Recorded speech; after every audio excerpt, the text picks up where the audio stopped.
ഓം ശ്രീ ലളിത പരമേശ്വരിയെ നമഃ.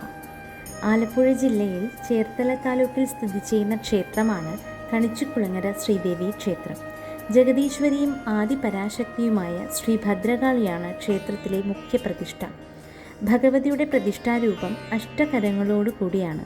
ഗണപതി, പരമശിവൻ, മഹാവിഷ്ണു, അയ്യപ്പൻ, സുബ്രഹ്മണ്യൻ, ധന്വന്തരിമൂർത്തി, കൊടുങ്കാളി, വീരഭദ്രൻ, നാഗദൈവങ്ങളും ഇവിടുത്തെ പ്രധാന ഉപദേവതകളാണ്.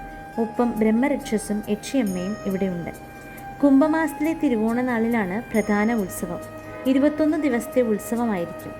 ചിക്കര വഴിപാടും അരിക്കൂത്തു വഴിപാടും ഏറെ പ്രസിദ്ധമാണ്. ഉത്സവത്തോടനുബന്ധിച്ച് 21 ദിവസം കുട്ടികളെ ചിക്കര ഇരുത്തുന്ന ചടങ്ങുണ്ട്.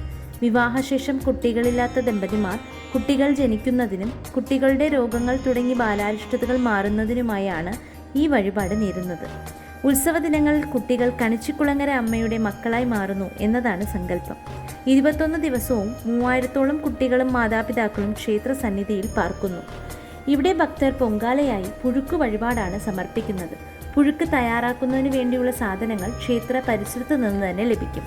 ദേവിയുടെ അനുഗ്രഹം എല്ലാ ഭക്തരിലും എത്തട്ടെ എന്ന് പ്രാർത്ഥിക്കുന്നു. ലോകാ സമസ്ത സുഖിനോ ഭവന്തു.